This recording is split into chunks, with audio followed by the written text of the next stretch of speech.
Hello dear students, how are you? आइए हम लोग केमिस्ट्री देखते हैं। और केमिस्ट्री आपका जो चैप्टर नंबर 3 है वह है केमिस्ट्री। चैप्टर नंबर 3 है आपका वैद्युत रसायन। आपको पढ़ना है, पढ़ देखिए कहाँ तक है।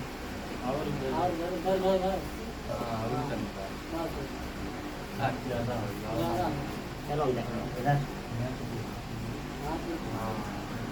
ये तक है।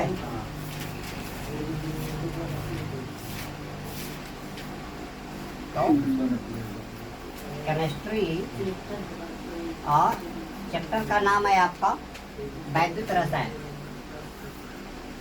वैद्युत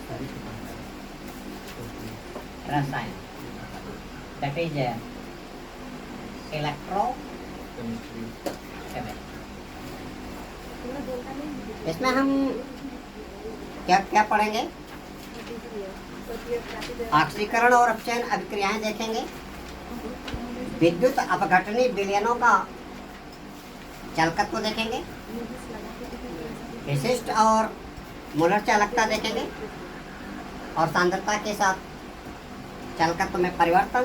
इसके बाद कोलराउस का नियम, विद्युत अपघटन और विद्युत अपघटन के नियम, ये चीज़ें देखेंगे। तो क्या कह रहा है, जो आपका विद्युत रसायन है, जो इलेक्ट्रोकेमिस्ट्री है, यहाँ पे ऐसे पदार्थ जो क्या है, ऐसे पदार्थ जो क्या है, इलेक्ट्रोलाइट्स हैं, विद्युत अपघट्य हैं। और आप जानते हो कि जो विद्युत अपघट्य होते हैं उनके गलित अवस्था में या जलीय विलयन में क्या करते हो, आप विद्युत धारा प्रवाहित कर देते हो तो क्या हो जाते हैं, आयनों में टूट जाते हैं। और ये आयन क्या करते हैं, यदि उस विलयन में इलेक्ट्रोड लगा दिए जाएं, एक प्लस इलेक्ट्रोड और एक माइनस इलेक्ट्रोड, यानी कि एक क्या हो जाएगा, धनोद और एक हो जाएगा ऋणोद, यानी एक हो जाएगा एनोड और दूसरा हो जाएगा कैथोड। ठीक है, तो क्या करेगा, जो प्लस आयन है वो किस पे जाएगा, माइनस इलेक्ट्रोड पे जाएगा, और जो ऋण आयन है वो किस पे जाएगा, प्लस इलेक्ट्रोड पे जाएगा। यहाँ पे क्या है, जो विद्युत रासायनिक पदार्थ है, जो इलेक्ट्रोलाइट्स हैं, वो विलयन में घुलने के बाद क्या हो रहा है, आयनों में टूट जा रहे हैं। और ये क्या कर रहे हैं, ये प्लस इलेक्ट्रोड की तरफ या माइनस इलेक्ट्रोड की तरफ। प्लस पे कौन जाएगा, माइनस चार्ज वाला, और माइनस इलेक्ट्रोड पे कौन जाएगा, प्लस चार्ज वाला। क्योंकि फिजिक्स में आप जानते हो कि there is attractive force between opposite charges, विपरीत आवेशों के बीच में आकर्षण होता है। तो प्लस किधर जाएगा, माइनस की तरफ, और माइनस किधर जाएगा, प्लस की तरफ। बेटो तो यहाँ पे आपने देखा कि जो विद्युत अपघट्य पदार्थ है उसके जलीय विलयन में क्या वो आयनों में टूट रहा है, और उसको आप क्या करोगे, जब आप एक ऐसे विलयन में लेकर के उस पर 2 इलेक्ट्रोड लगा दो, यानी बैटरी से जोड़ दो, और बैटरी से जोड़ने के बाद क्या हो जाएगा, एक प्लस हो जाएगा और एक क्या हो जाएगा, माइनस हो जाएगा। तो क्या करेगा, उसमें आवेश का प्रवाह होगा, और आवेश के प्रवाह के कारण वो क्या करेगा, विद्युत धारा उत्पन्न। एनोड पे प्लस चार्ज है, माइनस चार्ज, एनोड पे एनोड प्लस होता है। आगे आप लोग देखोगे जब डेनियल सेल वगैरह पढ़ोगे तो पास इसमें चेंजिंग आती है। तो ये जो विद्युत रसायन है,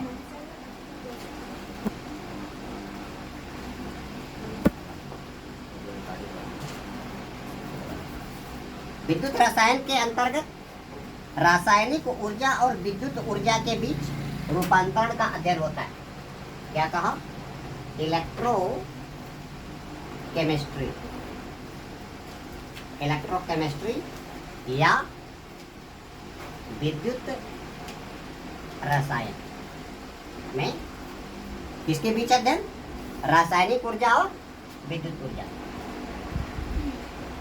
रासायनिक ऊर्जा एवं विद्युत ऊर्जा के बीच क्या, रूपांतर।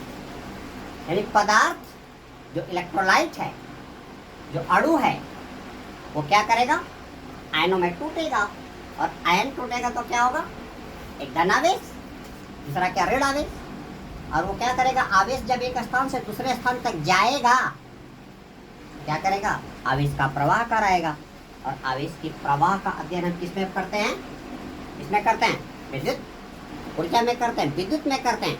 तो यहाँ पे इलेक्ट्रोलाइट्स का इसमें विद्युत के रूप में परिवर्तन हो रहा है।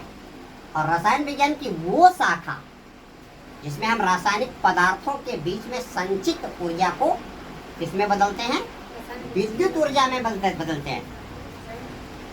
रासायनिक पदार्थ के बीच में जो उसके अणुओं में जो ऊर्जा है, यानी वो क्या करेगा, अगर अपघट्य है तो आयनों में टूटेगा, और आयनों में टूटेगा अगर उसको हम ऐसे विलयन में रख दें जिसमें दो विपरीत आवेश इलेक्ट्रोड लटका दें, आवेश क्या करेगा, विपरीत आवेशित इलेक्ट्रोड की तरफ जाएगा।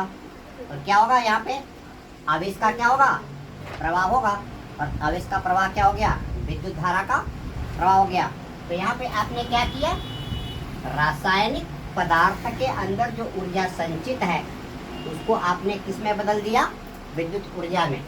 यानी कि यहाँ पे आपकी रासायनिक ऊर्जा जो किसमें है, अणुओं के क्या है, अंदर क्या है, संचित है, इसको आपने किसमें बदल दिया, विद्युत ऊर्जा में। इसको आपने किसमें बदल दिया, विद्युत ऊर्जा में।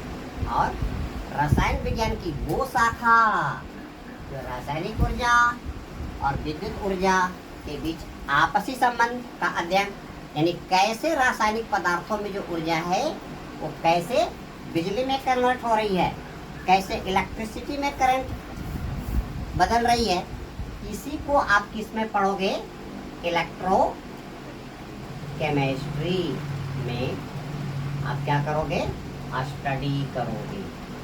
ठीक है बेटा। तो रसायन विज्ञान की वो शाखा जो पदार्थों के अंदर संचित ऊर्जा को विद्युत ऊर्जा में बदलने का काम करती है। और इन प्रोसीजर का, इन विधियों का आप किसमें अध्ययन करोगे, इलेक्ट्रोकेमिस्ट्री या इसमें वैद्युत रसायन में आप अध्ययन करोगे। बात समझ आ गया, ये लिख सकती है। अब बेटा हम लोग देखेंगे कि ऑक्सीकरण और अपचयन अभिक्रिया क्या है। हेडिंग आपकी हो जाएगी ऑक्सीकरण अभिक्रिया। तो ऑक्सी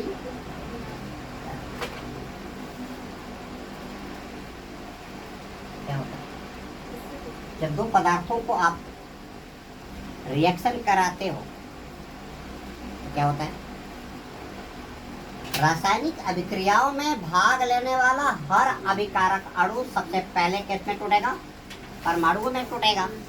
और परमाणु क्या करता है, दूसरे तत्वों के साथ इस प्रकार इलेक्ट्रॉन का एडजस्टमेंट बिठाता है, ठीक है, कि हर परमाणु अपने निकटतम अक्रिय गैस का इलेक्ट्रॉनिक विन्यास प्राप्त कर ले। रासायनिक क्रियाओं में जो भी पदार्थ भाग लेते हैं अभिकारक, वो इस तरह से अभिक्रिया करते हैं कि उस अभिकारक के अंदर जो भी परमाणु है, सबसे पहली बात तो अणु किस में टूटेगा, परमाणु में।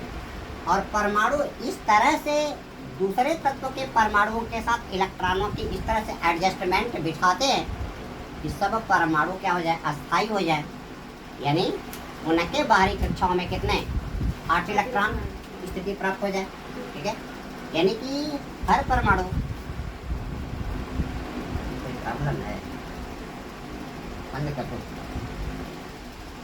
हर परमाणु क्या करता है, दूसरे तत्व से इलेक्ट्रॉन ले करके, दूसरे तत्व को इलेक्ट्रॉन दे करके, या दूसरे तत्व के साथ इलेक्ट्रॉन की साझेदारी करके एडजस्टमेंट बिठा लेता है अस्थायी होने का। और आप जानते हो कि रासायनिक अभिक्रियाओं में भाग कौन लेता है, परमाणु भाग लेता है।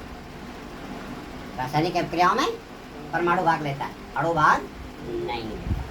तो रासायनिक क्रिया कराने के लिए फर्स्ट ऑफ ऑल ये जरूरी है जो भी अभिकारक हैं जो अणु अवस्था में हैं उनके बीच की बॉन्डिंग टूटे, और टूटेगा तो किस में आएगा? परमाणु के स्टेज में आएगा। अब ये जो परमाणु टूटा दूसरे परमाणु के साथ क्या करेगा? इलेक्ट्रॉन की लेन देन करेगा। ठीक है, क्या होगा? फिर नया इसका अणु बनेगा, उत्पाद का अणु बनेगा। ठीक है बेटा, तो यहाँ पे जो ऑक्सीकरण कह रहा है, ऑक्सीकरण की प्रक्रिया क्या हो गई? वह अभिक्रिया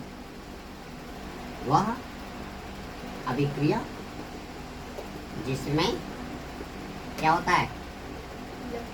ऑक्सीजन का योग, ऑक्सीजन का योग या हाइड्रोजन का त्याग या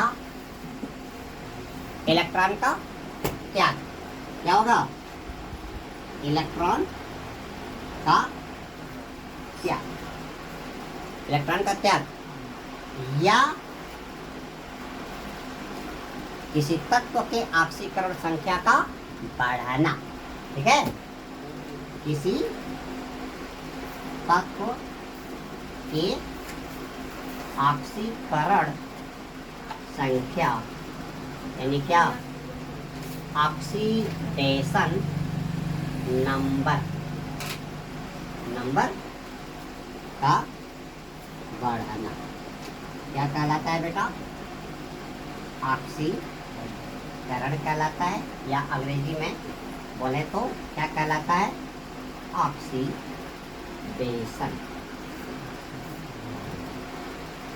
ठीक है, अब बात आती है तो यहाँ पे इलेक्ट्रॉन का क्या हो गया? त्याग, और इलेक्ट्रॉन का त्याग करेगा तो उसपे क्या हो जाएगी? इलेक्ट्रॉन की कमी, और इलेक्ट्रॉन की कमी का मतलब क्या? उसपे ऑटोमेटिकली कौन सा चार्ज हो जाएगा? प्लस चार्ज बढ़ जाएगा। इलेक्ट्रॉन का त्याग प्लस चार्ज हो जाएगा, तो ऑक्सीकरण संख्या बढ़ गई। अब सबसे बड़ी बात आती है कि आपकी ऑक्सीकरण संख्या है क्या? ठीक है, ये देखो अगला आपकी हेडिंग आ गई ऑक्सीकरण। बड़ा इंटरेस्ट आएगा बेटा, ध्यान से पढ़ना, बहुत ही इंटरेस्टिंग टॉपिक है, और टॉपिक मैं वो पढ़ा दूंगा कि आपकी जिंदगी में कभी नहीं भूलेगा। ऑक्सीकरण संख्या क्या है? कोई भी परमाणु जब स्टेबिलिटी प्राप्त करता है, जब अपने निकटतम किसी अक्रिय गैस का इलेक्ट्रॉनिक विन्यास प्राप्त करता है। इलेक्ट्रॉनिक विन्यास प्राप्त करने का मतलब क्या? निकटतम किसी न किसी अक्रिय गैस का इलेक्ट्रॉनिक विन्यास। हाइड्रोजन के केस में केवल बाहरी कक्षा में 2 इलेक्ट्रॉन, इसके अलावा जितने भी मैक्सिमम जो तत्व हैं इलेक्ट्रॉन त्याग करके या इलेक्ट्रॉन ले करके अपनी बाहरी कक्षाओं में क्या 8 इलेक्ट्रॉन प्राप्त करते हैं। तो वो स्थिति जिसमें किसी भी तत्व के सबसे बाहरी कक्षा में क्या 8 इलेक्ट्रॉन हो, इस स्थिति में उस तत्व पे जितना आवेश आएगा, अस्थायित्व प्राप्त करने की स्थिति में किसी तत्व पे जितना आवेश आएगा, आवेश की वही संख्या क्या कहलाती है? ऑक्सीकरण। क्या कहा? किसी तत्व की रासायनिक अभिक्रियाओं में निकटतम अक्रिय गैस की इलेक्ट्रॉनिक संरचना प्राप्त करने की स्थिति में परमाणु के ऊपर कुल जो आवेश होगा, परमाणु के ऊपर उपस्थित कुल आवेशों की संख्या, कुल आवेश की मात्रा क्या कहलाती है? ऑक्सीकरण संख्या। ऑक्सीकरण संख्या आपकी क्या होगा? उसके साथ प्लस या माइनस साइन क्या रहेगा? लगा रहेगा। ठीक है बेटा, आइए हम सोडियम की ऑक्सीकरण संख्या निकालते हैं। सोडियम पे ले लो, तो सोडियम का संकेत क्या हो गया या नहीं? परमाणु क्रमांक 11, द्रव्यमान संख्या कितना? 23। तो प्रोटॉन की संख्या 11 और इलेक्ट्रॉन की संख्या कितना? 11, क्योंकि परमाणु क्या होता है? उदासीन होता है। अब इसका हम इलेक्ट्रॉनिक विन्यास निकालेंगे। आप क्या जानते हो? किसी भी तत्व में उसके नाभिक के बाहर विभिन्न ऊर्जा मान की कक्षाओं में इलेक्ट्रॉन, परमाणु उदासीन होता है, परमाणु उदासीन होता है। परमाणु पे कुल चार्ज 0, क्योंकि किसी परमाणु में number of proton equal to number of electron, और प्रोटॉन का आवेश जितना है उतना ही क्या है? इलेक्ट्रॉन का आवेश है। इलेक्ट्रॉन के आवेश को इकाई ऋण आवेश मानते हो, प्रोटॉन के आवेश को क्या मानते हो? इकाई धन आवेश मानते हो। और इसकी वैल्यू क्या है? ई की वैल्यू 1.6 × 10⁻⁹ कूलम। तो इलेक्ट्रॉन के लिए -1.6 × 10⁻⁹ कूलम हो जाएगा, और प्रोटॉन के लिए कितना? +1.6 × 10⁻⁹ कूलम। तो सोडियम का इलेक्ट्रॉनिक विन्यास क्या कहा? इलेक्ट्रॉन नाभिक के बाहर विभिन्न कक्षाओं में, इलेक्ट्रॉन नाभिक के बाहर विभिन्न कक्षाओं में वितरित है। अब इनके वितरण की व्यवस्था क्या? Electronic configuration. और सोडियम का इलेक्ट्रॉनिक कॉन्फ़िगरेशन क्या हो गया? 1s2 2s2 2p6 6 4 10, कितना हो गया? 3s1। तो बाहरी कक्षा देखो, बाहरी कक्षा में क्या इलेक्ट्रॉन? एक इलेक्ट्रॉन। अगर ये एक इलेक्ट्रॉन को क्या कर दे? निकाल दे। एक इलेक्ट्रॉन को क्या कर दे? निकाल दे।